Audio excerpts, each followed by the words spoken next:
देखिए, अगर आप एलआईसी की पॉलिसी में इन्वेस्ट करते हैं या फिर आप एलआईसी पॉलिसी को बेचते हैं, तो इस वीडियो में हम जो चर्चा करने वाले हैं उससे आप अपने आप को बहुत ज्यादा कनेक्ट करेंगे। देखिए, जब कोई व्यक्ति एलआईसी की पॉलिसी में इन्वेस्ट करता है तो उसके पैसे को डबल होने में 12 से 14 साल लगते हैं। लेकिन अगर किसी ने आज से 3 महीने पहले एलआईसी के शेयर में इन्वेस्ट किया है तो उसके पैसे आज डबल हो चुके हैं। 27 अक्टूबर 2023 को एलआईसी का शेयर प्राइस 605 रुपए था, लेकिन 5 फरवरी 2024 को महज 3 महीने में एलआईसी का शेयर प्राइस हो गया 1105। ऐसी क्या बात हुई जिसकी वजह से एलआईसी का शेयर प्राइस ऑलमोस्ट डबल हो गया? इस बात पर चर्चा करने के लिए आज हमारे साथ में जुड़े हैं बिमटेक इंस्टीट्यूट के associate professor mister Manoj Pandey. चलिए मिलते हैं मनोज पांडे जी से और उनके साथ में चर्चा करेंगे कि ऐसी क्या बात हुई कि एलआईसी का शेयर प्राइस ऑलमोस्ट 3 महीने में डबल हो गया है। मनोज पांडे जी, आपका बहुत बहुत स्वागत है। नमस्कार नमस्कार Ranjeet ji, thank you very much for calling. नमस्कार मनोज पांडे जी, बहुत ही इंपॉर्टेंट विषय है हमारी चर्चा का। सबसे पहले तो मैं आपसे ये जानना चाहूंगा कि शेयर मार्केट में जब कोई शेयर ऊपर जाता है, नीचे जाता है, किन कारणों की वजह से एक शेयर प्राइस में उतार चढ़ाव होते हैं, इसके बारे में। इसके पहले कि मैं कुछ बोलूं, मेरे तरफ से भी दो डिस्क्लेमर, क्योंकि आप भी डिस्क्लेमर देते हैं। हाँ जी। पहला तो ये है कि मैं जो कुछ भी कहने जा रहा हूँ एक प्रोफेसर, एक अध्यापक की हैसियत से कहने जा रहा हूँ, और मेरा यहाँ प्रयास ये होगा कि चीजों को मैं समझा पाऊँ। कोई भी व्यक्ति मेरे किसी भी कथन को एलआईसी में निवेश करने का रिकमेंडेशन न समझे। और दूसरी बात है कि मैं जब भी इस चैनल पे आता हूँ तो मैं एक इंडिविजुअल कैपेसिटी में आता हूँ, तो मेरे कहे हुए बातों का मेरे एम्प्लॉयर बिमटेक से कोई संबंध नहीं है। तो ये दो डिस्क्लेमर के साथ मैं आप शुरू करता हूँ। मूलतः रंजीत जी, 3 फैक्टर होते हैं। एक फैक्टर तो ये होता है कि उस कंपनी का फंडामेंटल्स कैसा है। फंडामेंटल से मतलब होता है कि कंपनी की वित्तीय अवस्था कैसी है, और ये रिफ्लेक्ट होता है उस कंपनी के एनुअल रिपोर्ट से, उसके बैलेंस शीट से और उसके प्रॉफिट एंड लॉस अकाउंट से। और ये चीजें हर क्वार्टरली बेसिस पे डिस्क्लोज करनी पड़ती है अगर शेयर लिस्टेड है, जो कि हम उसी के बारे में बात करने जा रहे हैं। तो हर तीसरे महीने आपको एक स्नैपशॉट मिलता है कि कंपनी का वित्तीय हालत कैसी है, और उससे जो पैसा निकलता है या उससे जो शेयर का जो वैल्यू मापा जाता है उसे हम लोग बोलते हैं बुक वैल्यू। लेकिन प्रैक्टिकल लाइफ में वो बुक वैल्यू उतना काम का नहीं है। लेकिन जानने की जरूरत है कि हमें फंडामेंटल्स की जानकारी होनी चाहिए कि कंपनी कैसी है। अगर हम किसी भी शेयर को फंडामेंटल्स के बेसिस पे जज करें तो हमारे आकलन में और आपके आकलन में कोई अंतर नहीं आएगा, क्योंकि फैक्ट्स एंड फिगर जो है वो बुक में लिखा हुआ है। सेकेंड जो फैक्टर ये होता है जिसपे कि स्टॉक मार्केट काम करता है, वो होता है कि फ्यूचर का सिनेरियो कैसा है। स्टॉक मार्केट हमेशा फ्यूचर को देख करके बिहेव करता है। अब यहाँ आकलन करने की बात मैंने की। अब आकलन करना दो व्यक्तियों का अलग अलग हो सकता है। एलआईसी एक सरकारी संस्था है। आप शायद ये समझते होंगे कि समझ सकते हैं कि एलआईसी सरकारी संस्था है, इसमें पैसा सुरक्षित है, गवर्नमेंट की गारंटी है, यहाँ ऑडिट इंस्पेक्शन का सीएजी की तरफ से होता है, बहुत अच्छी चीज है। दे आर नॉट इरेशनल, बहुत सोच समझ के ये आपका पॉजिटिव आउटलुक दिखाता है एलआईसी के प्रति। जबकि कोई दूसरा व्यक्ति ये भी कह सकता है यार ये तो सरकारी कंपनी है, लेथार्जिक कंपनी है, सरकार पे डिपेंड करती है, जल्दी डिसीजन नहीं लेती है, वगैरह वगैरह। तो एक वस्तु स्थिति है कि एलआईसी एक सरकारी कंपनी है, लेकिन आपका आकलन पॉजिटिव है, प्रोस्पेक्टिव लग रहा है कि कंपनी बहुत अच्छा करेगी, दूसरे का निगेटिव हो सकता है। और यहीं से अंतर पड़ता है कि अगर मार्केट में ज्यादा लोग ये सोचते हैं कि इस कंपनी का आने वाला फ्यूचर ब्राइट है तो शेयर का प्राइस बढ़ने लगता है, और अगर मार्केट में ज्यादा लोग ये सोचते हैं कि कंपनी का फ्यूचर ब्राइट नहीं है तो उसका शेयर गिरने लगता है। तो पहला फैक्टर फंडामेंटल, नो डिस्प्यूट।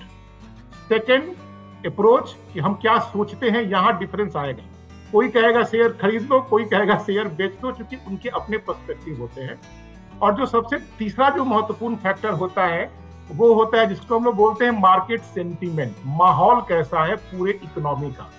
और मैं यहाँ बहुत ही मतलब क्या कहूँ, मैं रेस्पेक्ट देते हुए कहना चाहूंगा कि मैं 20 साल से लगभग स्टॉक मार्केट का ऑब्जर्वर रहा हूँ। मेरे खुद बहुत पैसे नहीं लगे हुए हैं।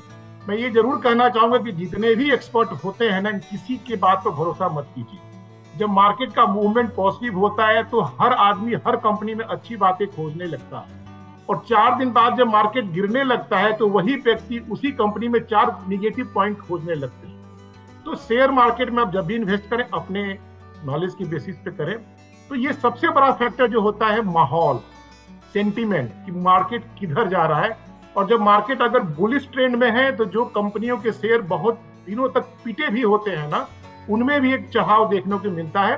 तो बोलते हैं कि गंगा बहती गंगा में सभी हाथ धोने लगते हैं। और रिवर्स भी होता है, जब मार्केट सेंटीमेंट किसी खास कारण से निगेटिव होता है तो अच्छे अच्छे शेयर भी पिटने लगते हैं, जबकि उनके फंडामेंटल में कोई बदलाव नहीं होता है। तो जस्ट टू कंक्लूड, 3 चीजें, फंडामेंटल ऑफ द शेयर जो कि न्यूट्रल होता है, हर आदमी के लिए एक ही जैसा होता है। फ्यूचर प्रोस्पेक्टिव कि क्या होने जा रहा है। और तीसरा, ओवरऑल कंट्री की इकोनॉमी और मार्केट का जो सेंटीमेंट होता है। ये 3 चीजों के मिला जुला असर होता है कि कोई शेयर आगे बढ़ता है या वो पीछे जाए। एलआईसी को सामने रखें तो एलआईसी का फंडामेंटल स्ट्रांग है, ये तो हम जानते ही हैं, पिछले कई सालों से जानते हैं, कई समय से जानते हैं। एलआईसी में कई सारे लाखों एजेंट्स हैं और एलआईसी का बिजनेस तो हर महीने बहुत सारा आता ही है। तो ये सारी चीजें तो जो पहले थी वो आज भी हैं, लेकिन अचानक ऐसा 3 महीने में क्या हो गया कि एलआईसी का शेयर प्राइस जो है वो 3 महीने में सीधा डबल हो गया? ऐसा क्या हुआ, उसके बारे में बताएं। इसके लिए हमें थोड़ा और पीछे जाना पड़ेगा रंजीत जी। एलआईसी का शेयर मेरे ख्याल से फरवरी के आस 2022 में आने वाला था और इसकी पूरी तैयारी कर ली गई थी। सेबी ने एलआईसी को परमिशन दे दिया था कि आप अपना आईपीओ लॉन्च करें और तैयारी बहुत चल रही थी। उस समय जितने भी एक्सपर्ट ओपिनियन दे रहे थे, मुझे याद है मैं पढ़ भी रहा था उस वक्त बहुत सारे आर्टिकल, क्योंकि मेरा एलआईसी से संबंध रहा है।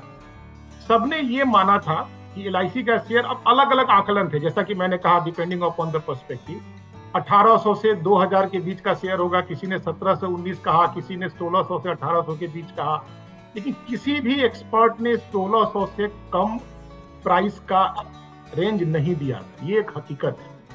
लेकिन दुर्भाग्य ये हुआ कि तुरंत उसी वक्त रूस और यूक्रेन का युद्ध चालू हो गया, मार्केट का सेंटीमेंट बिगड़ गया। आगे क्या हो गया दुनिया में ये किसी को पता नहीं था, लेकिन सरकार और एलआईसी के लिए मजबूरी ये थी कि अगर वो नियत समय में आईपीओ नहीं लाते तो उन्हें पूरा का पूरा फिर से वही पूरा प्रोसेस को फॉलो करना पड़ता, डिले हो जाता। और इस चीज को देखते हुए, सिचुएशन को देखते हुए सरकार ने ये डिसाइड किया, पहले वो 5 या 6% ऑफलोड करने वाले थे, उन्होंने घटा करके 3.5% किया।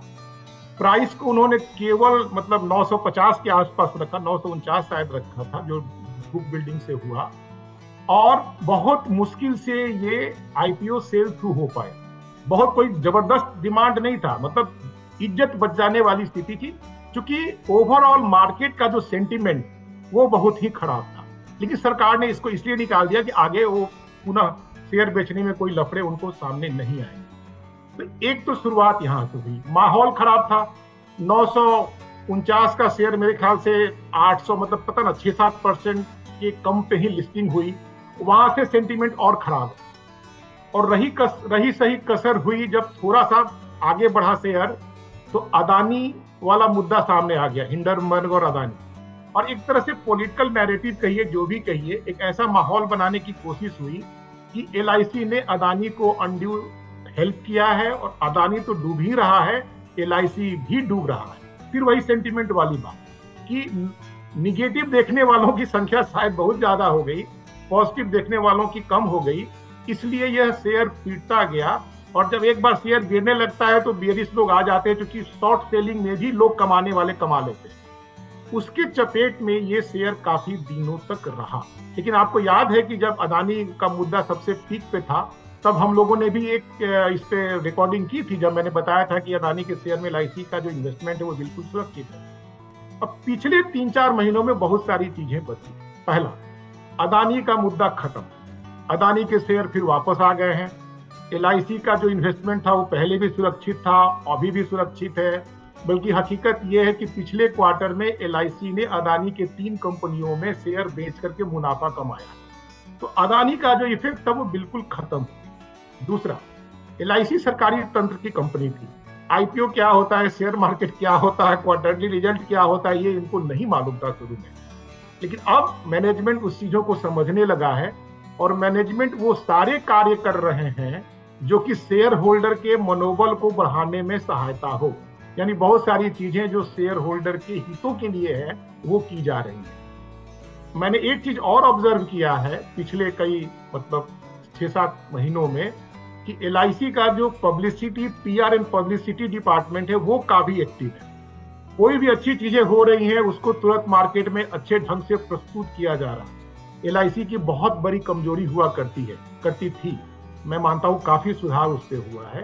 और चौथा, समय और नजाकत को देखते हुए LIC बहुत सारा एग्रेसिव प्रोस्पेक्टिव काम भी कर रही है। जैसे बार बार इस चीज को दिखाया जा रहा है कि LIC will transform into A fully digital company in next 24 month. कल भी चेयरमैन का इंटरव्यू है, उसमें उस चीज पे काफी ध्यान दिया गया। डिजिटाइज करेंगे, वो हाथी वाला इमेज हटाएंगे, खरगोश बनेंगे, मतलब जिसको हम लोग नॉर्मल भाषा में कहते हैं। और LIC ने इधर फटाफट 2-3-4 अच्छे प्रोडक्ट भी लाए हैं। एक जीवन उत्सव नाम का प्रोडक्ट आया है। 2-4 दिन पहले अभी यूली पॉलिसी जो बहुत दिनों से LIC ने लॉन्च नहीं की थी, मार्केट के सेंटीमेंट को देखते हुए कि मार्केट बुलिश हो रहा है, उन्होंने नई प्रोडक्ट भी लॉन्च किया है। और साथ में जैसा कि मैंने कहा, बहुत सारी ऐसी चीजें की गई हैं जो स्टॉक होल्डर के फेवरेट में हो। और सबसे बड़ी बात, तो पहला तो बात यह कि LIC का फंडामेंटल पहले भी ठीक था, जब 530 पे शेयर था तब भी ठीक था और आज भी ठीक है। फंडामेंटल पे कोई डिफरेंस नहीं रहा। आज ये सब चीजों को कर करके LIC ने अपने बारे में एक पॉजिटिव इमेज बनाया है, जिससे कि बुलिश जो लोग होते हैं उनकी संख्या बढ़ी है। और सबसे बड़ी बात जो सेंटीमेंट वाली है, मार्केट का ओवरऑल सेंटीमेंट वो बड़ा ही पॉजिटिव है। सरकार ने भी बहुत कदम लिए हैं, या हमारे मार्केट का स्ट्रक्चर भी रंजीत जी बदल रहा। पहले हम डिपेंड करते थे बाहर के पैसे पे, आज वो स्थिति नहीं है। हर साल हर महीने 18-19 हजार करोड़ रुपया आ रहा है जो स्टॉक मार्केट में इन्वेस्ट करना है, तो उससे लिक्विडिटी का कोई प्रॉब्लम नहीं है। लोग अब स्टॉक मार्केट में थ्रू म्यूचुअल फंड इन्वेस्ट करने लगे हैं। डीमेट की संख्या लगभग 10 करोड़ के आसपास पहुंच गई है। तो मार्केट में पैसा आ रहा है, तो आखिर शेयर की संख्या तो लिमिटेड है ना, जितनी भी कंपनियां लिस्ट उसी में पैसा लगेगा। तो मार्केट का सेंटीमेंट बड़ा पॉजिटिव है। उसमें खास करके जो PSU स्टॉक्स हैं, बैंक्स हैं, खास करके जो डिफेंस सेक्टर के जो PSU कंपनी है, LIC, इन सब का माहौल बना है। होता है कभी कभी कोई खास सेक्टर ही आगे बढ़ता है। अभी जो चल रहा है PSU का फेवरेट समय चल रहा है, सभी लोग उसमें लगे हुए हैं। तो ये 3 फैक्टर के कारण मेरा लगता है कि LIC शेयर आगे बढ़ रहा है। और जैसा कि मैंने आपसे शुरू में ही कहा था कि जब ये IPO आने वाला था तब भी सारे एक्सपर्ट ने इस शेयर प्राइस को लगभग 1600 से नीचे नहीं आता था। तो अब अभी अगर 1100 रुपए पे है तो 1600 तक भी जाने में कोई बाधा मुझे नहीं दिखती है। लेकिन ये मेरा रिकमेंडेशन बिल्कुल नहीं है। खरीदना है तो आप अपने खुद के आकलन के बाद ही खरीदें। पांडे जी, आपने जो 3 फैक्टर बताए हैं, एक तो फंडामेंटल है, एक तो लोगों का दृष्टि क्या है, वो कंपनी को दूरदृष्टि में कैसा देखते हैं, और इस वक्त का मार्केट सिनेरियो क्या है। चलिए, मार्केट सिनेरियो तो आपने बोला कि फेवरेबल है, फंडामेंटल तो ऑलरेडी स्ट्रांग था, लेकिन लोगों की दूरदृष्टि इस कंपनी के बारे में बदली है, पॉजिटिव अप्रोच हुई है। तो क्या लोगों की दूरदृष्टि को पॉजिटिव बनाने के लिए भी कुछ माहौल बनाया जा रहा है? उसके बारे में कुछ बात कीजिए।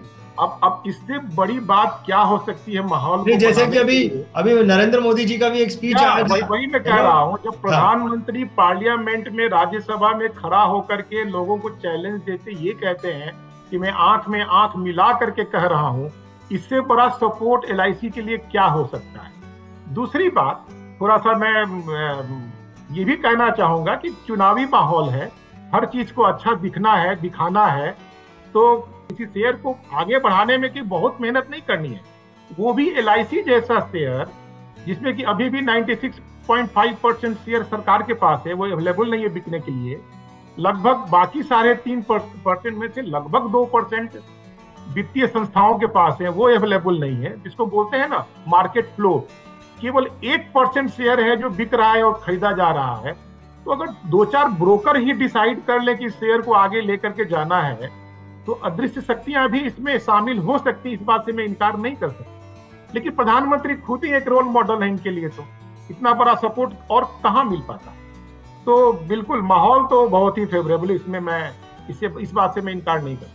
बहुत बढ़िया, फैंटास्टिक। मनोज पांडे जी, आपने बहुत ही सिंपल भाषा में मार्केट के मूवमेंट को समझाया और ये स्टॉक प्राइस के ऊपर जा रहा है, आपने इसे बहुत ही सरल भाषा में समझाया। आई थिंक हमारे दर्शकों को बहुत ही अच्छे से क्लियर समझ में आ गया होगा कि क्यों एलआईसी का शेयर प्राइस जो है पिछले 3 महीने में डबल हो गया है। बहुत बहुत धन्यवाद करना चाहूंगा पांडे जी आपके इस नॉलेज के लिए बहुत बहुत थैंक यू धन्यवाद। रंजीत जी फॉर कॉल। BITV चैनल पर आपका स्वागत है। BITV यूट्यूब चैनल पर सब्सक्राइब करिए, बेल आइकन दबाएं।